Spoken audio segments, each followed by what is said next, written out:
Wake up. Wake up, attendees.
Please welcome Ian Rogoff.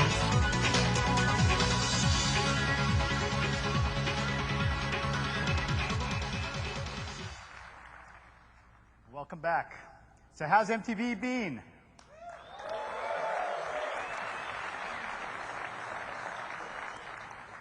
Let's give you just a few facts about the last few days. 5,400 registrations, 53 countries, 810 exams taken. We won't tell you how many exams failed.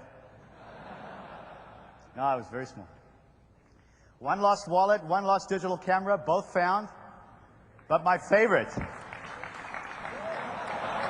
13,000 bottles of beer, 4,000 bottles of wine, 50,000 sodas, and 64,000 cups of coffee. That's unbelievable. That's 12 cups of coffee per person. Well done.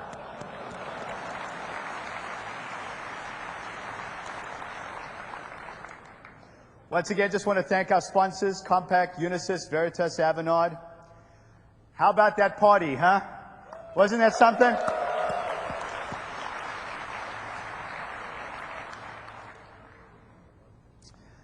So what did you think of the sessions? Last September of '99, our scores were 6.96, 7.02, 6.99.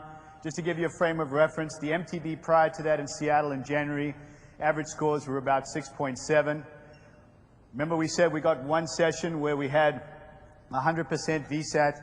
Take a look at the scores that you gave the presenters on these sessions.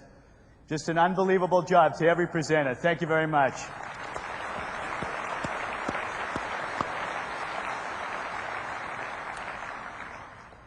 How did we get there? We got there from the communities. The reason that the scores are better, the reason that the content is better, is because of the communities. Please stay engaged with the technical communities. The new home space was announced. Please go take a look at it. But the reason that this MTB is so much better than the last, and we've been able to improve it in the last 3 successive MTBs, is because this is your event.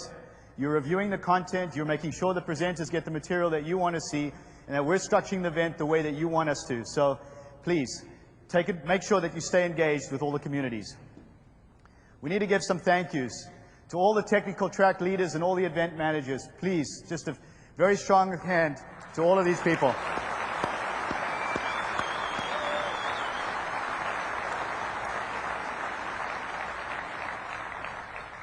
For the Windows 2000 Challenge and the hands-on labs, please say thank you.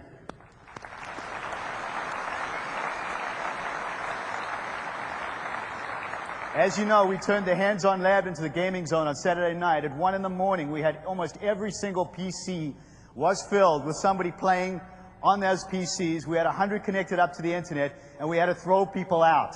So just clearly a tremendous success, and thanks to the people that helped us put that together.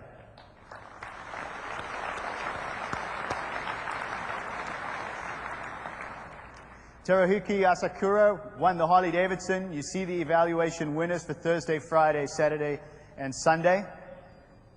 And the Windows 2000 competitions, congratulations to the UK, particularly Ian Helen, but also Greg Parsons and Julius Davies.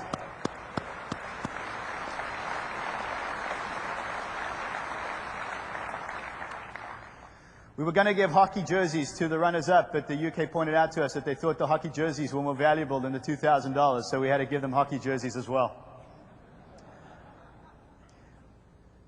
final evaluations, and post-MTB training. Post-MTB training starts 8:15. Please make sure you're at your sessions on time starting tomorrow morning. So with that, please have a wonderful closing general session. Bill Gates video, Bob McDowell, Jeff Rakes, and Orlando Ayala. Thank you very much. Enjoy your closing session.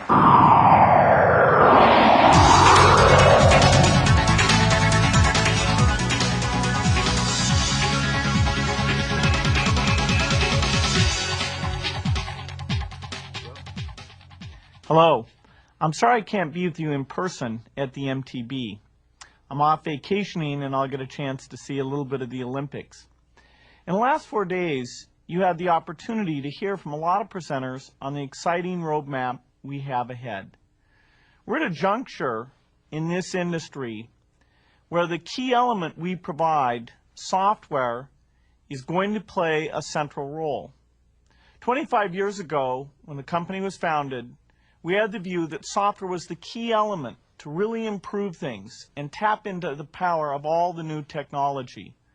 Our slogan at the time was a computer on every desk and in every home. And people thought we were crazy to talk about a tool that people would have available to them on a personal basis wherever they went. Well, during these last 25 years, all the limits that people expected in terms of PC power, PC penetration, we've blown through every one of those. And it's our software that's been at the center of making the PC the most unbelievable tool that people have ever had. In fact, the PC is what allowed the internet revolution to take place. Well, now we have to step back and think about how we can take software to the new level. As people adopt the digital lifestyle, it's software that's going to allow people to work in new ways, to learn in new ways, to do business in new ways. So we are still at the center of this industry in defining the key element to unleash the new possibilities. The internet to date has been very important to us. We put the browser alongside the other Windows applications. And we put capabilities in the system so that people could reach out to the internet. However, the internet today is just about presentation. You see one site at a time, exactly in the form that that site provider wants you to see it in. You can't see information from multiple sites. You can't view it in rich ways. It's not customized to the device that you're on.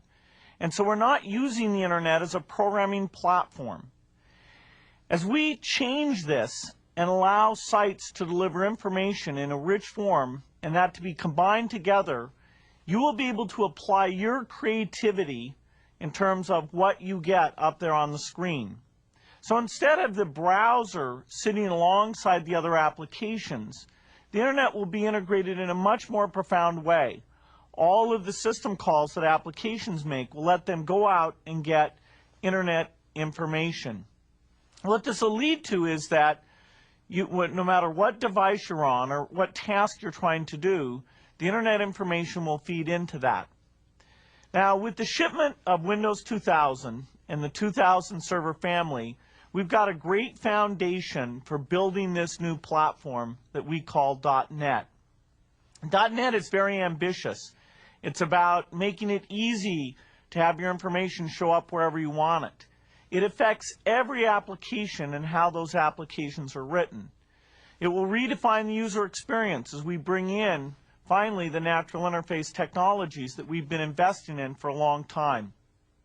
The transition here is as important and as profound as the transition from DOS to Windows.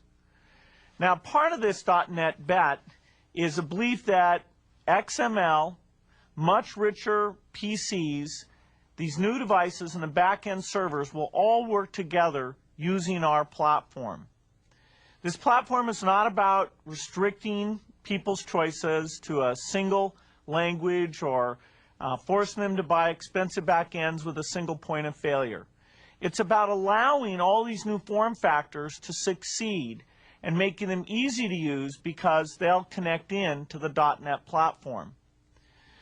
.NET is a single platform that coordinates all the client servers and services, and it really breaks down the boundary boundaries that have existed between companies, between users, and between the different PCs. Now, in my new role as Chief Software Architect, one of the key things I have to do is take some of the fragmentation that we built up in our message and bring that together. For example, the way that you deal with the different stores, like Exchange or database management, the way you program our forms packages. In the past, we allowed there to be a lot of variety in these, and yet by not unifying them, we don't have the full power of integration that we want to provide. And so with the .NET platform, we're using this opportunity to bring all the pieces together. The way we do the stores, the forms, the events. We're bringing in breakthrough new technology in terms of BizTalk and schema.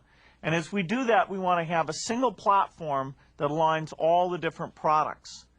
This unification will allow our message to be dramatically stronger than it's ever been, and really go out there to developers and make it clear to them that our platform lets them do things not only in an easier way, but lets them do things that no other platform would support. So at the start of this next 25 years, we are the software company, the software company that has done the long-term research into things like speech and handwriting. Our belief in the high-volume, low-cost model is even more important now as we move into these new devices. As the software company, we have the opportunity to shape this next generation of the industry even more than in the past. The basic things we believe in are still very key to us. For example, the importance of getting partners involved, the importance of having lots and lots of developers on the platform, the importance of getting feedback from the customers to drive our priorities. That's what's going to guide us as we roll out the .NET platform. So we're taking on a big challenge here, but I really feel confident that with the team we've got, with the kind of strength that the company has, the track record, we're the ones who can really pull this together. And in the same way we redefine computing around the PC and a broad software industry, here we're going to redefine it around .NET. So I'm excited to have all of you helping us with this. It's going to be a lot of fun, and I look forward to making it a reality. Thank you.